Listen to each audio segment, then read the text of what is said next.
Chapter 4 A Green Man's Captive. When the light of day broke upon the little craft, to whose deck the Princess of Ptarth had been snatched from her father's garden, Thuvia saw that the night had wrought a change in her abductors. No longer did their trappings gleam with the metal of Dusar, but instead there was emblazoned there the insignia of the Prince of Helium. The girl felt renewed hope, for she could not believe that in the heart of Carthoris could lie intent to harm her. She spoke to the warrior squatting before the control board. "Last night you wore the trappings of a Dusarian," she said. "Now your metal is that of helium. What means it?" The man looked at her with a grin. "The Prince of Helium is no fool," he said. Just then an officer emerged from the tiny cabin. He reprimanded the warrior for conversing with the prisoner, nor would he himself reply to any of her inquiries. No harm was offered her during the journey, and so they came at last to their destination with the girl no wiser as to her abductors or their purpose than at first. Here the flyer settled slowly into the plaza of one of those mute monuments of Mars's dead and forgotten past, the deserted cities that fringe the sad ochre sea bottoms where once rolled the mighty floods upon whose bosoms moved the maritime commerce of the peoples that are gone forever. Thuvia of Ptarth was no stranger to such places. During her wanderings in search of the river Is, that time she had set out upon what, for countless ages, had been the last long pilgrimage of Martians toward the valley door, where lies the lost sea of Chorus, she had encountered several of these sad remainders of the greatness and of the glory of ancient Barsoom. And again, during her flight from the temples of the holy Therns, with Tars Tarkas, Jeddak of Lothar, she had seen them, with their weird and ghostly inmates, the great white apes of Barsoom. She knew, too, that many of them were now used by the nomadic tribes of green men, but that among them all was no city that the red men did not shun, for without exception they stood amidst vast, waterless tracts, unsuited for the continued sustenance of the dominant race of Martians. Why, then, should they bring her to such a place? There was but a single answer. Such was the nature of their work that they must needs seek the seclusion that a dead city afforded. The girl trembled at thought of her plight. For 2 days her captors kept her within a huge palace that even in decay reflected the splendor of the age which its youth had known. Just before dawn on the 3rd day she had been roused by the voices of 2 of her abductors. "He should be here by dawn," one was saying. "Have her in readiness upon the plaza, else he will never land. The moment he finds that he is in a strange country, he will turn about. Methinks the prince's plan is weak in this one spot." "There was no other way," replied the other. "It is wondrous work to get them both here at all, and even if we do not succeed in luring him to the ground, we shall have accomplished much." Just then the speaker caught the eyes of Thuvia upon him, revealed by the quick-moving patch of light cast by Thuria in her mad race through the heavens. With a quick sign to the other, he ceased speaking, and advancing toward the girl, motioned her to rise. Then he led her out into the night toward the center of the great plaza. "Stand here," he commanded, "until we come for you. We shall be watching, and should you attempt to escape, it will go ill for you, much worse than death. Such are the prince's orders." Then he turned and retraced his steps toward the palace, leaving her alone in the midst of the unseen terrors of the haunted city. For in truth these places are haunted in the belief of many Martians who still cling to an ancient superstition which teaches that the spirits of holy Therns who die before their allotted 1,000 years pass, on occasions, into the bodies of the great white apes. To Thuvia, however, the real danger of attack by one of these ferocious man-like beasts was quite sufficient. She no longer believed in the weird soul transmigration that the Therns had taught her before she was rescued from their clutches by John Carter, but she well knew the horrid fate that awaited her should one of the terrible beasts chance to spy her during its nocturnal prowlings. What was that? Surely she could not be mistaken. Something had moved, stealthily, in the shadow of one of the great monoliths that line the avenue where it entered the plaza opposite her. Thar Ban, Jed among the hordes of Torkas, rode swiftly across the ochre vegetation of the dead sea bottom toward the ruins of ancient Anthor. He had ridden far that night, and fast, for he had but come from the despoiling of the incubator of a neighboring green horde with which the hordes of Torkas were perpetually warring. His giant thoat was far from jaded, yet it would be well, thought Thar Ban, to permit him to graze upon the ochre moss which grows to greater height within the protected courtyards of deserted cities, where the soil is richer than on the sea bottoms, and the plants partly shaded from the sun during the cloudless Martian day. Within the tiny stems of this dry-seeming plant is sufficient moisture for the needs of the huge bodies of the mighty thoats, which can exist for months without water, and for days without even the slight moisture which the ochre moss contains. As Thar Ban rode noiselessly up the broad avenue which leads from the quays of Anthor to the great central plaza, he and his mount might have been mistaken for spectres from a world of dreams. So grotesque the man and beast, so soundless the great thoat's padded, nailless feet upon the moss-grown flagging of the ancient pavement. The man was a splendid specimen of his race. Fully 15 feet towered his great height from sole to pate. The moonlight glistened against his glossy green hide, sparkling the jewels of his heavy harness and the ornaments that weighted his 4 muscular arms, while the upcurving tusks that protruded from his lower jaw gleamed white and terrible. At the side of his thoat were slung his long radium rifle and his great 40-foot metal-shod spear, while from his own harness depended his longsword and his short-sword, as well as his lesser weapons. His protruding eyes and antennae-like ears were turning constantly hither and thither, for Thar Ban was yet in the country of the enemy, and, too, there was always the menace of the great white apes, which, John Carter was wont to say, are the only creatures that can arouse in the breasts of these fierce denizens of the dead sea bottoms even the remotest semblance of fear. As the rider neared the plaza, he reined in suddenly. His slender, tubular ears pointed rigidly forward. An unwonted sound had reached them. Voices. And where there were voices outside of Torkas, there too were enemies. All the world of wide Barsoom contained naught but enemies for the fierce Torkasians. Thar Ban dismounted. Keeping in the shadows of the great monoliths that lined the avenue of quays of sleeping Anthor, he approached the plaza. Directly behind him, as a hound at heel, came the slate-gray thoat, his white belly shadowed by his barrel, his vivid yellow feet merging into the yellow of the moss beneath them. In the center of the plaza, Thar Ban saw the figure of a red woman. A red warrior was conversing with her. Now the man turned and retraced his steps toward the palace at the opposite side of the plaza. Thar Ban watched until he had disappeared within the yawning portal. Here was a captive worth having. Seldom did a female of their hereditary enemies fall to the lot of a green man.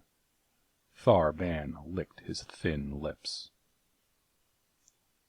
Thuvia of Ptarth watched the shadow behind the monolith at the opening of the avenue opposite her. She hoped that it might be but the figment of an overwrought imagination. But no! Now, clearly and distinctly, she saw it move. It came from behind the screening shelter of the air-sight shaft. The sudden light of the rising sun fell upon it. The girl trembled. The thing was a huge green warrior. Swiftly it sprang toward her. She screamed and tried to flee, but she had scarce turned toward the palace when a giant hand fell upon her arm. She was whirled about, and half dragged, half carried toward a huge thoat that was slowly grazing out of the avenue's mouth on the ochre moss of the plaza. At the same instant she turned her face upward toward the whirring sound of something above her, and there she saw a swift flyer dropping toward her, the head and shoulders of a man leaning far over the side, but the man's features were deeply shadowed, so that she did not recognize them. Now from behind her came the shouts of her red abductors. They were racing madly after him who dared to steal what they had already stolen. As Thar Ban reached the side of his mount, he snatched his long radium rifle from its boot, and, wheeling, poured 3 shots into the oncoming red men. Such is the uncanny marksmanship of these Martian savages that 3 red warriors dropped in their tracks as 3 projectiles exploded in their vitals. The others halted, nor did they dare return the fire for fear of wounding the girl. Then Thar Ban vaulted to the back of his thoat, Thuvia of Ptarth still in his arms, and with a savage cry of triumph disappeared down the black canyon of the Avenue of Quays, between the sullen palaces of forgotten Anthor. Carthoris's flyer had not touched the ground before he had sprung from its deck to race after the swift thoat, whose 8 long legs were sending it down the avenue at the rate of an express train. But the men of Dusar, who still remained alive, had no mind to permit so valuable a capture to escape them. They had lost the girl. That would be a difficult thing to explain to Astok, but some leniency might be expected could they carry the Prince of Helium to their master instead. So the 3 who remained set upon Carthoris with their longswords, crying to him to surrender. But they might as successfully have cried aloud to Thuvia to cease her mad hurtling through the Barsoomian sky, for Carthoris of Helium was a true son of the Warlord of Mars and his incomparable Dejah Thoris. Carthoris's longsword had been already in his hand as he leaped from the deck of the flyer, so the instant that he realized the menace of the 3 red warriors, he wheeled to face them, meeting their onslaught as only John Carter himself might have done. So swift his sword, so mighty and agile his half-earthly muscles, that one of his opponents was down, crimsoning the ochre moss with his lifeblood, when he had scarce made a single pass at Carthoris. Now the 2 remaining Dusarians rushed simultaneously upon the Heliumite. 3 longswords clashed and sparkled in the moonlight, until the great white apes, roused from their slumber, crept to the lowering windows of the dead city to view the bloody scene beneath them. Thrice was Carthoris touched, so that the red blood ran down his face, blinding him and dyeing his broad chest. With his free hand he wiped the gore from his eyes, and with the fighting smile of his father touching his lips, leaped upon his antagonists with renewed fury. A single cut of his heavy sword severed the head of one of them, and then the other, backing away clear of that point of death, turned and fled toward the palace at his back. Carthoris made no step to pursue. He had other concern than the meting of well-deserved punishment to strange men who masqueraded in the metal of his own house, for he had seen that these men were tricked out in the insignia that marked his personal followers. Turning quickly toward his flyer, he was soon rising from the plaza in pursuit of Thar Ban. The red warrior whom he had put to flight turned in the entrance to the palace, and, seeing Carthoris's intent, snatched a rifle from those he and his fellows had left leaning against the wall as they had rushed out with drawn swords to prevent the theft of their prisoner. Few red men are good shots, for the sword is their chosen weapon. So now as the Dusarian drew bead upon the rising flyer, and touched the button upon his rifle's stock, it was more to chance than proficiency that he owed the partial success of his aim. The projectile grazed the flyer's side, the opaque coating breaking sufficiently to permit daylight to strike in upon the powder file within the bullet's nose.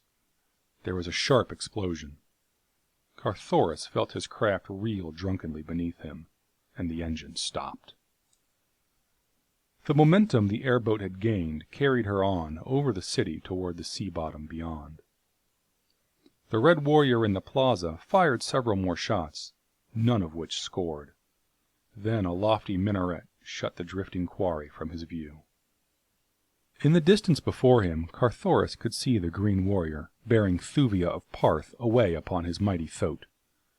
The direction of his flight was toward the northwest of Anthor, where lay a mountainous country little known to red men. The Heliumite now gave his attention to his injured craft.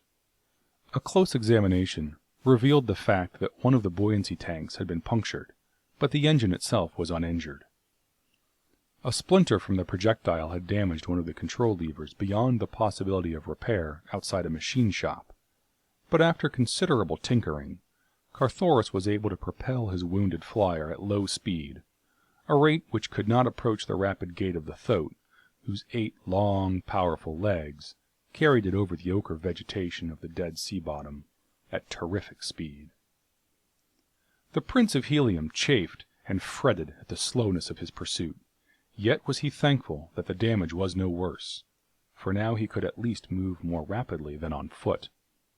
But even this meager satisfaction was soon to be denied him, for presently the flyer commenced to sag toward the port and by the bow. The damage to the buoyancy tank had evidently been more grievous than he had at first believed. All the balance of that long day, Carthoris crawled erratically through the still air, the bow of his flyer sinking lower and lower, and the list to port becoming more and more alarming, until at last, near dark, he was floating almost bow down, his harness buckled to a heavy deck ring to keep him from being precipitated to the ground below. His forward movement was now confined to a slow drifting with the gentle breeze that blew out of the southeast, and when this died down with the setting of the sun, he let the flyer sink gently to the mossy carpet beneath.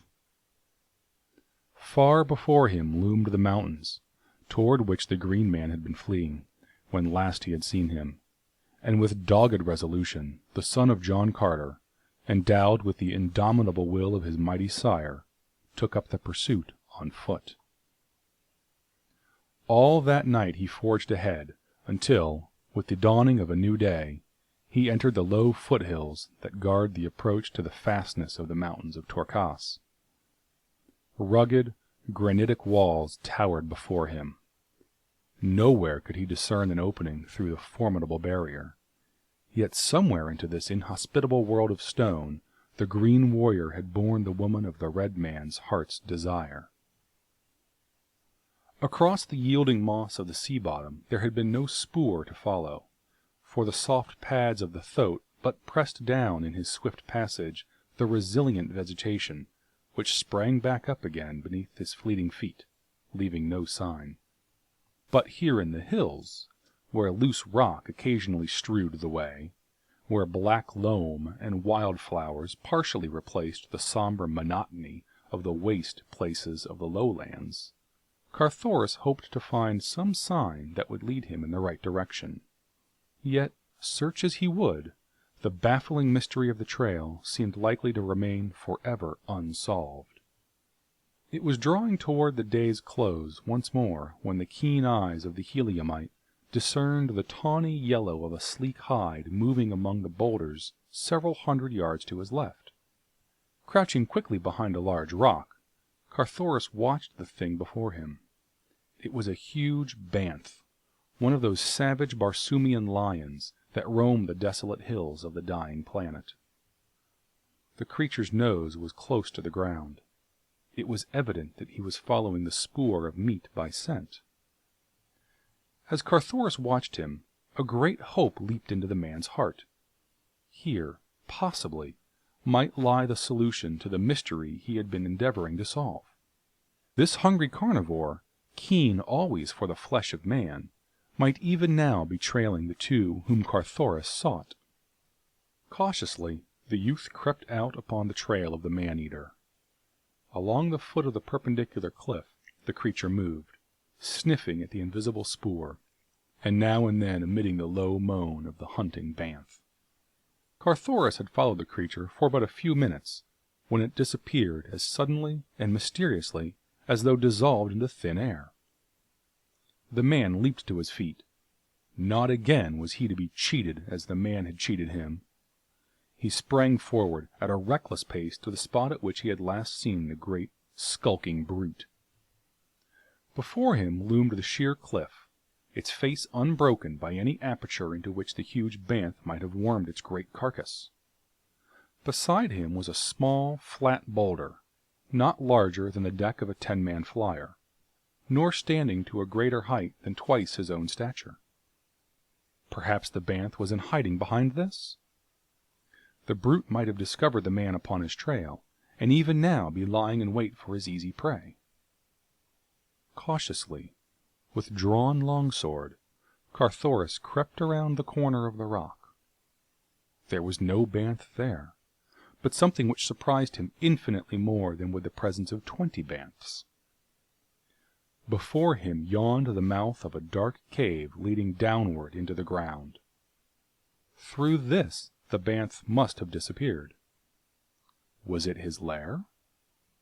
Within its dark and forbidding interior, might there not lurk not one, but many of the fearsome creatures? Carthoris did not know, nor, with the thought that had been spurring him onward upon the trail of the creature uppermost in his mind, did he much care. For into this gloomy cavern he was sure the banth had trailed the green man and his captive, and into it he, too, would follow, content to give his life in the service of the woman he loved.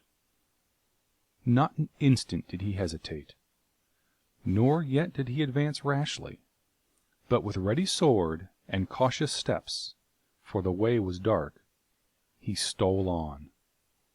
As he advanced, the obscurity became impenetrable darkness. End of chapter 4.